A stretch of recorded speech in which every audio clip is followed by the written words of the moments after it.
Sebuah kisah mahakarya terbaik dari S.H. Mintarja yang sangat populer di masanya berlatar belakang kerajaan Singasari. Dengan bangga kami persembahkan kepada sahabat Permata TV tercinta semuanya dengan judul Kisah Pelangi di Langit Singasari. Pada kesempatan yang sangat baik ini, kita masuk pada episode yang ke-83. Selamat menikmati. Pada episode sebelumnya telah diceritakan, keris yang baginya bukan sebagai senjata biasa. Karena itulah maka keris itu justru jarang sekali atau bahkan tidak pernah dipergunakannya. Sebab ia tahu benar betapa tajam kekuatan yang tersimpan padanya. Setiap goresan, meskipun hanya seujung rambut, akan dapat berarti maut. Dalam pada itu terdengar orang itu berkata, "Apakah kau pernah mendengar, baik dari ibumu atau dari orang lain, bahwa keris peninggalan ayahmu itu dibuat oleh seseorang?" Mahesa Agni menganggukkan kepalanya. "Siapakah yang membuatnya?" "Paman," jawab Agni. "Paman Empu Gandring. Apakah kau pernah mengenal pamanmu itu?" "Pernah," sahut Agni demikian saja meluncur dari bibirnya. "Kapan?" Mahesa Agni terdiam sesaat. Ia pernah mengenal pamannya dahulu. Dahulu pada waktu ia masih kecil, pamannya adalah seorang yang bertubuh gemuk, kekar dan berwajah bulat. Pamannya adalah seorang empu yang riang. Namun itu sudah berlalu jauh di belakang, belasan tahun yang lampau. Orang yang berdiri di dekat gerumbul itu tersenyum. Orang itu bertubuh kecil meskipun tidak pendek, yang dengan mengangguk-anggukkan kepalanya ia berkata, "Nah Agni, akulah yang membuat keris itu." Dada Mahesa Agni tersentak mendengar pengakuan itu. Orang itu sama sekali tidak gemuk seperti pamannya. Karena itu maka dengan serta-merta Agni berkata, "Paman Empu Gandring bertubuh gemuk." Kini orang itu tertawa. "Umurku telah memanjat dari tahun ke tahun. Banyak pekerjaan yang harus aku lakukan. Banyak persoalan yang harus aku selesaikan. Ternyata aku semakin tua menjadi semakin kurus." Mata Mahesa Agni masih memancarkan keraguan-raguan. Namun terdengar Empu Sodo kemudian memutus pembicaraan mereka. "Hei Kisanak, apakah monyet ini kemenakanmu?" "Ya," sahut orang yang menyebut dirinya Empu Gandring itu. "Ia adalah kemenakanku." "Setan!" umpat Empu Sodo. "Kau bohong. Kau hanya mencari sebab untuk mencegah perbuatanku." "Kali ini tidak," sahut Empu Gandring. "Meskipun aku akan mencegah perbuatanmu, tetapi bukan sekedar mencampuri persoalan orang lain, tetapi Mahesa Agni adalah kemenakanku." Padang rumput karautan itu sesaat tenggelam dalam keheningan yang tegang. Mahesa Agni berdiri tegak seperti patung memandangi orang yang berdiri di dekat gerumbul itu. Tiba-tiba terangkatlah kembali kenangannya yang lama telamat tentang pamannya itu. Ciri itu masih dirasakannya. Pamannya adalah seorang yang suka bergurau. Karena itu tiba-tiba ia berkata, "Apakah paman ini paman Empu Gandring yang sebenarnya?" Orang itu tertawa. "Hehehe, apakah ada Empu Gandring yang lain?" Mahesa Agni terdiam, ditatapnya wajah orang itu dengan seksama dan melonjaklah keharuan di dalam dadanya, seakan-akan ia menemukan sesuatu yang hilang yang tak pernah disangkanya akan diketemukannya lagi. Beberapa saat yang lampau, hampir ia lari mencari pamannya ini untuk membantunya mendapatkan anak gurunya. Tetapi maksud itu tak pernah dilakukannya. Dan kini tiba-tiba pamannya itu telah berdiri di hadapannya tanpa dicarinya. Karena itu terasa dada Mahesa Agni berguncang-guncang. Meskipun ia masih berdiri tegak seperti sebuah patung batu, keraguan-raguan yang dahsyat itu telah melanda hatinya. "Kau ragu-ragu?"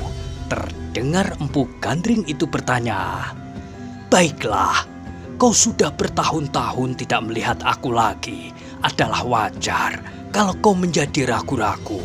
Tetapi itu tidak penting.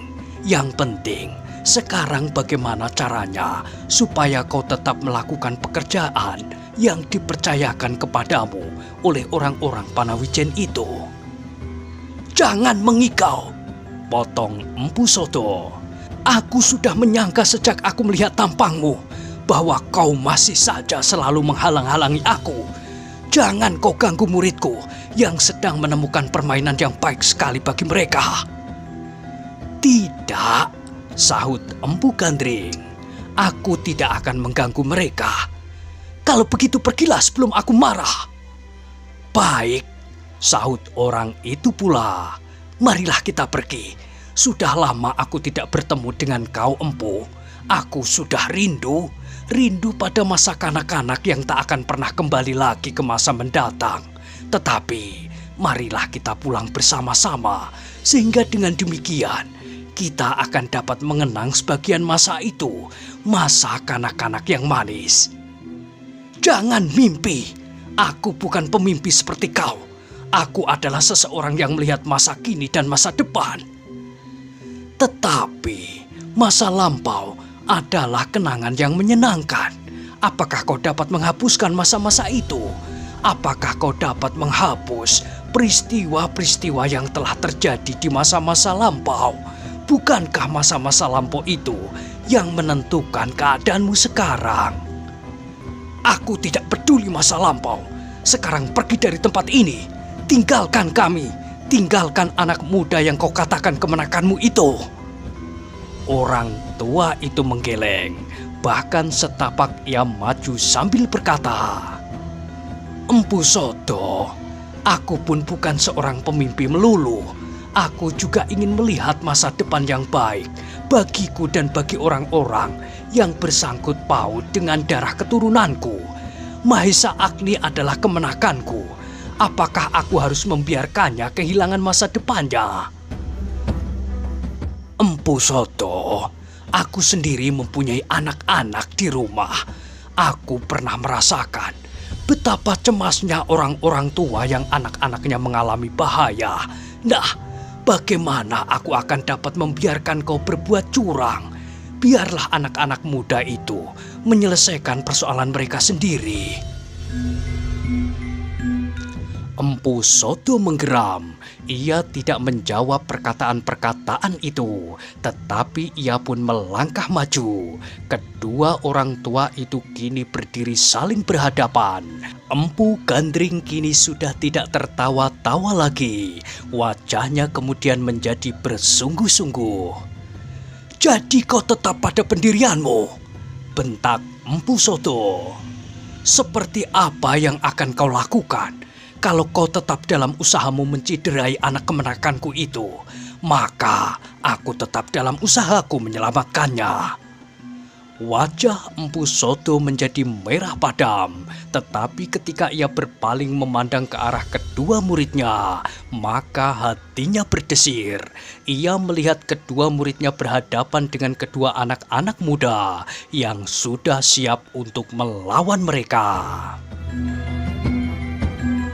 Mahesa Agni dan Mahendra. Karena itu hatinya menjadi berguncang. Sesaat ia menjadi ragu-ragu apakah kedua muridnya mampu melawan kedua anak muda itu. Dalam keraguan-raguan itu, terdengar Empu Gandring berkata, "Nah, apakah katamu, Empu?" Sejenak Empu Sodo tidak menyahut. Timbullah kini pergolakan di dalam hatinya. Betapapun juga ia masih sempat memperhitungkan apa yang sedang dihadapinya. Empu Gandring adalah seorang yang cukup sakti untuk mengimbanginya. Sedang Mahesa Agni sudah pasti dapat mengalahkan kuda Sempana. Apabila Mahendra dapat mengimbangi Cundaka, maka keadaannya akan menjadi sulit. Mungkin salah seorang muridnya atau kedua-duanya akan terbunuh. Karena itu tiba-tiba Empu Sodo itu tersenyum. Sambil menganggukkan kepalanya ia berkata, "Sayang kau datang. Aku tidak sampai hati merusak kenanganmu yang manis itu. Aku tidak sampai hati mematahkan mimpimu yang menyenangkan. Seandainya bukan kau yang datang sambil merajuk tentang masa-masa lampau, maka hatiku sudah tidak akan dapat dilunakkan. Tetapi terhadapmu, aku masih belum dapat melenyapkan perasaan belas kasihan. Sejak anak-anak, kau seorang pemimpi dan perajuk. Karena itu, baiklah, aku penuhi permintaanmu kali ini. Ingat, hanya kali ini." Empu Gandring mengerutkan keningnya. Sebelum ia menjawab, terdengar Empu Sodo berkata, "Kuda Sempana, ternyata Mahesa Agni adalah kemenakan sahabatku. Karena itu, maafkanlah anak muda itu kali ini, tetapi hanya kali ini." Kuda Sempana berdiri membeku di tempatnya. Tiba-tiba dari matanya memancar beribu-ribu pertanyaan yang bergolak di dalam dadanya. Namun akhirnya ia mengetahui pula maksud gurunya, bahwa orang yang datang itu adalah orang yang cukup sakti pula, sehingga gurunya menganggap perlu untuk menunda maksudnya sampai di saat-saat yang lain. Namun Mahesa Agni sama sekali tidak dapat mengertinya. Karena itu tiba-tiba ia berkata, "Apakah kuda Sempana kali ini masih akan dilepaskan lagi?" Empu Gandring mengerutkan keningnya. Ia pernah mendengar persoalan yang terjadi antara Mahesa Agni, kuda Sempana, Ken Dedes, dan bahkan sampai orang-orang lain. Dalam persoalan ini menurut cerita seseorang. Tetapi ia tidak tahu persis dengan pasti. Sebab Empu Gandring sendiri jarang-jarang meninggalkan kampung halamannya, Lulumbang, karena pekerjaannya yang terlampau banyak membuat keris. Hanya karena dorongan keadaan yang sangat penting untuk menemukan kemenakannya, kini ia meninggalkan rumah dan tugasnya. Sehingga karena itu maka ia menjawab pertanyaan Mahesa Agni. "Biarkan kuda Sempana dibawa gurunya. Biarlah gurunya mengajarnya untuk berlaku sopan dan baik." Empu Sodo menggeram mendengar sindiran Empu Gandring. Namun Mahesa Agni tidak kalah kecewanya. Kuda Sempana baginya adalah penyebab dari segala macam bencana yang menimpa keluarga gurunya dan bahkan seluruh penduduk Panawijen.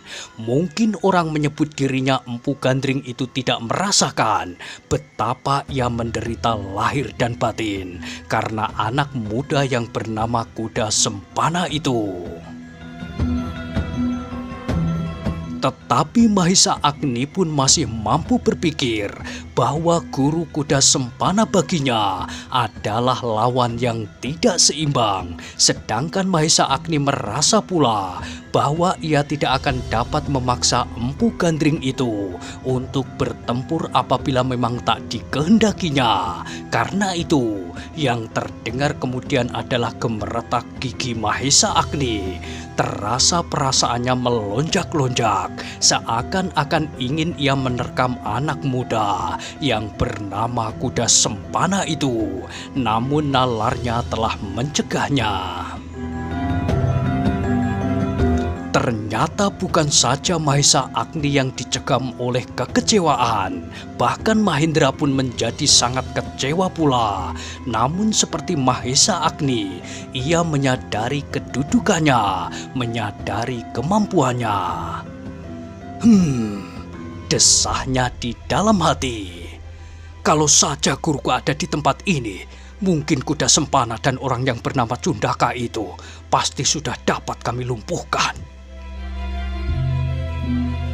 Tetapi Empu Gandring ternyata berpendirian lain. Empu Gandring ingin melepaskan mereka dan mengharap Empu Sodo dapat memberi tuntunan kepada murid-muridnya untuk berlaku lebih baik.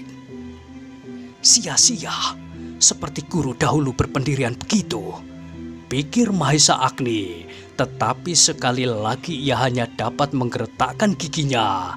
Ia tidak akan dapat memaksa Empu Gandring bertempur tanpa dikehendakinya sendiri. Dalam pada itu terdengar Empu Sodo berkata, "Jangan terlalu sombong. Murid-muridku sama sekali tidak perlu lagi mendapat ajaran tentang kesopanan dan kebaikan budi. Mereka adalah orang-orang baik. Mereka adalah seorang hamba istana Tumapel dan seorang lagi adalah seorang pedagang keliling yang terhormat. Kaulah yang harus mengajari kemenakanmu itu untuk melihat dirinya. Ia tidak lebih dari anak Padesan, anak Panawijen." Empu Gandring tidak menjawab kata-kata itu. Bahkan kemudian ia berkata, "Selamat malam, Empu. Selamat beristirahat. Kalau Empu ingin meninggalkan tempat ini, segera kami persilahkan. Namun seterusnya, ajarilah murid-murid Empu itu untuk tidak mengganggu Mahesa Agni." "Jangan gurui aku. Sudah aku katakan, lain kali kami tidak dapat memaafkan kalian lagi. Apalagi Mahesa Agni masih kembali ke Padang Karautan. Maka saat itu pula akan kami ikat tubuhnya di belakang kuda-kuda kami." Jangan berbicara seperti kepada anak-anak, Empu. Aku sudah tahu, seperti kau tahu pula, siapa Empu Sodo, siapa Empu Gandring, siapa Empu Purwa, dan siapa Panji Bojong Santi, guru Anggir Mahendra itu. Nah, apa katamu sekarang? Wajah Empu Sodo menjadi merah pada mendengar Empu Gandring menyebut-nyebut nama beberapa orang sakti. Tiba-tiba orang tua itu menggeram keras sekali sambil menghentakkan tongkatnya di tanah. Katanya, "Kau mengancam?" Empu Gandring menggelengkan kepalanya. "Tidak, aku sama sekali tidak mengancam. Aku hanya menyebutkan beberapa nama yang dapat terlibat dalam persoalan seterusnya apabila kau tetap berbuat gila." Empu Sodo tidak segera menjawab. Terasa darahnya seakan-akan mendidih di dalam jantungnya. Sementara itu, dada Mahendra berdesir mendengar Empu Gandring menyebut nama gurunya. Dengan serta-merta ia bertanya, "Apakah Empu mengenal guruku?" Empu Gandring berpaling. Jawabnya, "Mustahil seseorang tidak mengenal Panji Bojong Santi, apalagi orang tua sebaya aku dan Empu Sodo." Mahendra menganggukkan kepalanya. Katanya, "Jadi Empu Gandring termasuk salah seorang sahabat guru?"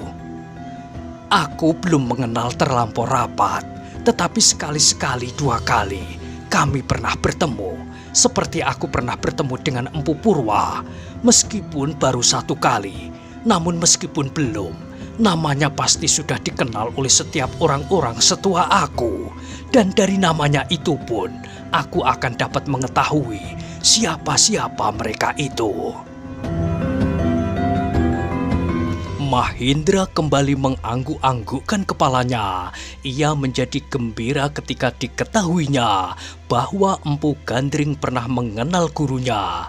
Ia masih ingin mengatakan beberapa hal lagi, namun terdengar suara Empu Sodo memecah ketegangan yang mencekam hatinya sendiri. Baik, kau telah menyebut beberapa nama. kau sangka aku akan gentar menghadapi mereka semua? Kau, Empu Purwa, dan Bojong Santi yang kurus kering itu, Empu Gandring. Kau pun pasti sudah mengenal nama-nama lain dari mereka. Kepu Sindet, Wong Sarimpat. Nah, apa katamu? Empu Gandring tersenyum. Katanya, apakah kau akan memaklumkan perang bersama orang-orang dengki itu? Sayang Empu, meskipun kadang-kadang kau juga berbuat hal-hal yang aneh-aneh. Misalnya, muridmu kau biarkan membuat permainan yang mengerikan, menarik seseorang di belakang seekor kuda. Namun namamu masih jauh lebih terhormat daripada Kepu Sindet dan Wong Sarimpat. Terdengar kemudian Empu Sodo tertawa. Suaranya melengking menyakitkan hati. Kemudian katanya, hahaha, jangan gemetar mendengar nama-nama itu.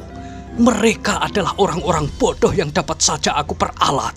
Meskipun mereka mempunyai kesaktian-kesaktian yang mengerikan, namun otak mereka adalah otak yang sangat tumpul. Kau tahu maksudku? Empu Gandring menganggukkan kepalanya. Terserahlah kepadamu.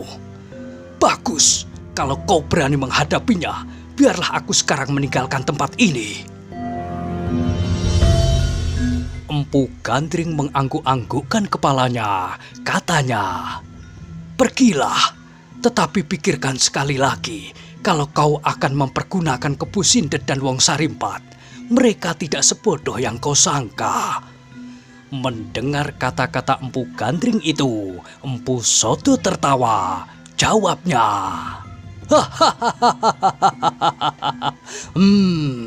kau belum mengenal kedua orang itu baik-baik. Mungkin kau tidak dapat mempergunakannya seperti apa yang kau inginkan. Tetapi terhadapku, mereka tidak akan dapat berbuat apa-apa. Terserahlah kepadamu, sahut Empu Gandring. Tetapi bagaimanapun juga, aku tidak senang melihat kau mengganggu kemenakanku. Empu Sodo tidak menjawab. Ia berpaling kepada kedua muridnya dan berkata, kali ini sahabatku, Empu Gandring, minta kau memaafkan kemanakannya. Nah, maafkanlah, biar ia menikmati hari-hari yang akan datang, memandang matahari terbit dan terbenam. Tetapi apabila kesombongannya tidak juga berkurang, maka kesempatan itu tidak akan berlangsung lama. Mahesa Agni menggeram. Hampir saja ia berteriak, tetapi Empu Gandring mendahuluinya. Biarlah Agni, jangan kau dengarkan kata-katanya. Adalah wajar apabila seseorang yang merasa ada kekurangan di dalam dirinya berusaha untuk menyembunyikannya, menutupinya dengan berbagai perbuatan dan perkataan yang justru berlebih-lebihan dan mentertawakan. Empu Sodo berpaling, wajahnya masih menyala, tetapi yang terdengar hanyalah gemeretak giginya. Kuda Sempana bukanlah seorang penakut. Ia kadang-kadang tidak dapat melihat dan mendengar pertimbangan-pertimbangan apabila maksudnya telah memanjat sampai ke kepalanya. Tetapi kali ini gurunya telah memperingatkannya. Dan ia dapat mengerti sepenuhnya. Karena itu betapa sakit hatinya mendengar sindiran-sindiran Empu Gandring yang tepat menusuk jantungnya. Namun ia tidak membantah maksud gurunya. Demikian pula orang yang menamakan dirinya Mbau Rekso Kali Elo yang disebut oleh gurunya sebagai seorang pedagang keliling. Namun ternyata ia lebih licik dari kuda Sempana. Karena itu, demikian ia melihat gurunya berputar. Cepat-cepat ia melangkah menjauhi Mahendra yang memandanginya seakan-akan hendak menelannya bulat-bulat. Empu Gandring Mahesa, Agni, dan Mahendra berdiri saja tegak di tempatnya ketika mereka melihat Empu Sodo membawa kedua muridnya pergi. Mereka berjalan tergesa-gesa, menghilang di gelapnya malam. Namun sebelum mereka terlampau jauh terdengar Empu Sodo berkata, "Empu Gandring, kau pasti akan menyesal kelak bahwa kau telah mencampuri urusanku, urusan kami. Murid-muridku yang tersebar di banyak tempat akan membantu aku di samping Kebu Sindet dan Wong Sarimpat. Kalau kelak kau dengar rencanaku, maka kau akan jatuh pingsan karenanya." Empu Gandring tidak menjawab. Orang tua itu hanya sekedar tersenyum. Namun yang terdengar adalah suara Mahesa Agni. "Paman, kalau benar Paman Empu Gandring, mungkin Paman belum mengenal kuda sempana sebaik-baiknya." Empu Gandring tersenyum. Jawabnya, "Biarkan saja Agni, orang itu tidak akan berbuat apa-apa. Telah terlampau banyak yang dilakukannya Paman." Empu Gandring mengerutkan keningnya. "Apa saja, tetapi percayalah, itu semua hanyalah ungkapan kekecewaannya bahwa ia gagal mendapatkan gadis yang dikehendaki. Apabila kemudian hatinya telah menjadi tenang, maka ia akan menemukan keseimbangan kembali, seperti Anggir Mahendra, bukankah begitu?" Mahendra menundukkan kepalanya, terasa seperti api menyala di dadanya, namun kemudian padam kembali. Ia telah bertekad untuk melupakan Ken Dedes yang kini telah hampir menjadi seorang permaisuri. Tetapi Mahesa Agni kemudian menjawab, "Kuda sempana terlalu berkeras kepala. Darahnya memang panas, namun akan datang saatnya darah itu menjadi sejuk apabila ia menyadari keadaannya dan kenyataan itu." Mahesa Agni mengerutkan keningnya, tetapi ia ragu-ragu mendengar kata-kata itu, apalagi apabila diingatnya kata-kata Empu Sodo, sehingga kemudian ia bertanya kembali, "Paman, apakah Empu Sodo tidak akan benar membawa orang-orang yang bernama Kebu Sindet dan Wong Sarimpat itu? Dan siapakah mereka berdua itu?" Empu Gandring mengangguk-anggukkan kepalanya. Perlahan-lahan ia berjalan mendekati Mahesa Agni dan Mahendra. Kemudian berpaling kepada ketiga kawan Mahesa Agni yang duduk lemah seperti tak bertulang. "Kenapa kalian menjadi ketakutan?" Empu Gandring itu bertanya kepada mereka. Tetapi Jinan, Patalan, dan Sinungsari masih dikuasai oleh kebingungan yang sangat, sehingga mereka tidak segera dapat menjawab. "Nah, tenangkanlah dahulu hatimu. 2 malam di Padang Karutan ini akan menjadi kenangan seumur hidupmu. Tetapi mudah-mudahan kalian dapat mempergunakannya sebagai pelajaran bahwa menghadapi orang-orang seperti Empu Sodo dan murid-muridnya, apalagi Kebu Sindet dan Wong Sarimpat, kita tidak boleh mengharap belas kasihannya juga terhadap murid-murid mereka. Kita harus berbelas kasihan kepada diri sendiri dan melindunginya." Ketiga anak-anak muda itu masih belum dapat menjawab, tetapi mereka mencoba mengangguk-angguk. Empu Gandring itu pun kemudian duduk pula di atas rumput-rumput kering. "Duduklah," katanya mempersilahkan Mahesa Agni dan Mahendra. Mahesa Agni dan Mahendra pun kemudian duduk pula. Terasa suasana yang aneh meliputi dada Mahesa Agni. Pamannya itu telah bertahun-tahun tak ditemuinya, dan kini ketika mereka bertemu, suasananya terasa tidak terlalu akrab karena persoalan-persoalan yang melingkar-lingkar di dalam hati masing-masing. Meskipun demikian, hati Mahesa Agni merasa berkembang pula. Apabila kelak gurunya tak dapat dicarinya, maka ia menemukan tempat lain untuk mengadu. Apabila orang-orang yang berhati dengki seperti Empu Sodo dan kawan-kawannya datang mengganggunya, mengganggu rencananya membangun bendungan, saluran-saluran air, dan tanah persawahan. "Agni," terdengar Empu Gandring itu bertanya, "apakah ibumu sekarang berada di Tumapel?" Mahesa Agni ragu-ragu untuk menjawab. Ibunya sedang berusaha untuk selalu menunggui Ken Dedes. Karena itu, sekali ia memandang Mahendra dengan sudut matanya dan kemudian menundukkan kepalanya. Tetapi Mahendra sama sekali tidak mempedulikan pertanyaan itu. Yang sedang berkecamuk di dalam otaknya adalah orang-orang semacam Empu Sodo dan orang-orang lain yang disebut-sebut namanya Kebu Sindet dan Wong Sarimpat. "Aku akan mengatakannya kepada guru," berkata Mahendra di dalam hatinya. "Mungkin guru telah mengenal mereka itu." Dalam pada itu Empu Gandring agaknya dapat menangkap perasaan Mahesa Agni.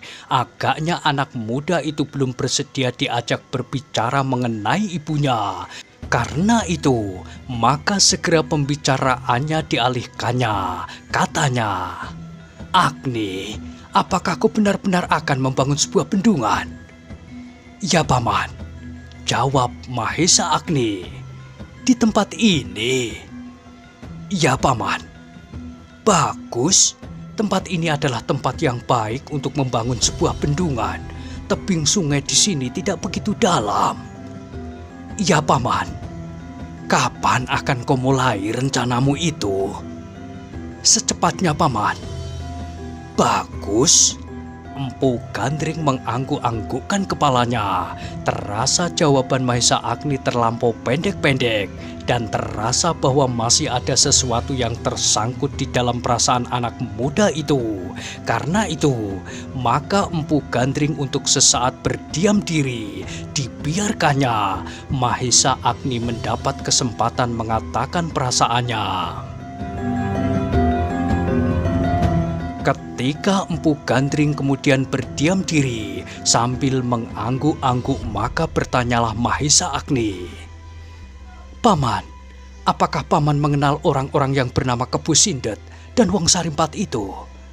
Empu Gandring mengerutkan keningnya. Terdengar ia berdesis dan kemudian berkata, "Jangan hiraukan mereka. Tetapi orang-orang itu akan dapat berbahaya bagi rencanaku membangun bendungan ini." "Jangan hiraukan yang lain-lain. Sekarang bagaimana dengan rencanamu?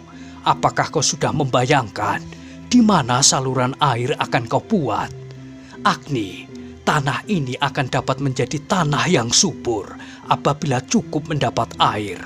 Kalau kau berhasil menaikkan air dari sungai itu, maka daerah ini akan segera menjadi daerah yang sangat ramai." "Ya, Paman." Empu Gandring tersenyum. Kembali ia mendengar jawaban itu, dan kembali Empu Gandring mendengar pertanyaan yang serupa. "Paman, mereka pasti tidak akan membiarkan bendungan ini terwujud. Bukan karena mereka berkepentingan atas sungai dan padang karautan, tetapi mereka hanya sekedar ingin menggagalkan usaha ini." "Mungkin," sahut Empu Gandring sambil mengangguk-anggukkan kepalanya. Pikiran kemenakannya itu memang bukan suatu gambaran yang dibuat-buat. Karena itu ia kini tidak dapat menghindar lagi. Semula ia sama sekali tidak ingin berbicara tentang orang-orang yang mengerikan itu.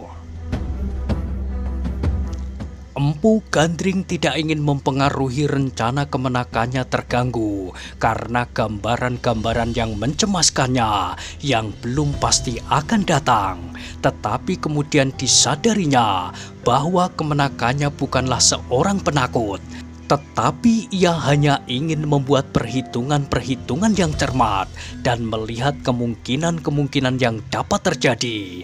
Karena itu maka jawabnya kemudian, Kedua orang itu memang orang yang aneh, tetapi jangan terlampau kau pikirkan. Mereka adalah orang-orang yang selalu menuruti keinginan sendiri. Mungkin Empu Sodo dapat mempergunakan mereka, tetapi mungkin juga tidak. Namun seandainya mungkin sekalipun, maka kedua orang itu bukan orang yang perlu terlampau dikagumi.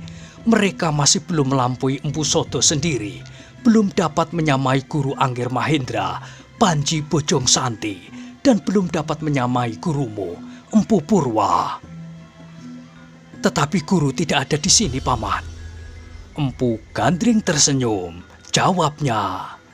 Ia tidak akan pergi terlampau jauh. Bukankah gurumu mengetahui bahwa kau akan membuat bendungan di sini? Bukankah gurumu tahu bahwa kau berselisih dengan kuda sempana? Ya, gurumu tahu dengan pasti siapakah guru kuda sempana, meskipun tidak pernah mengatakannya. Gurumu pasti telah memperhitungkan apa yang dapat terjadi di padang karautan ini. Bahkan aku menduga bahwa gurumu kali ini pun tidak melepaskan kau sendiri. Seandainya aku dapat menahan diri sekejap lagi di belakang gerumbul itu, mungkin gurumulah yang akan mencegah perbuatan Empu Sodo. Dada Mahesa Agni berdebar-debar mendengar kata-kata pamannya. Tiba-tiba tanpa dikehendakinya sendiri, ia memandang berkeliling.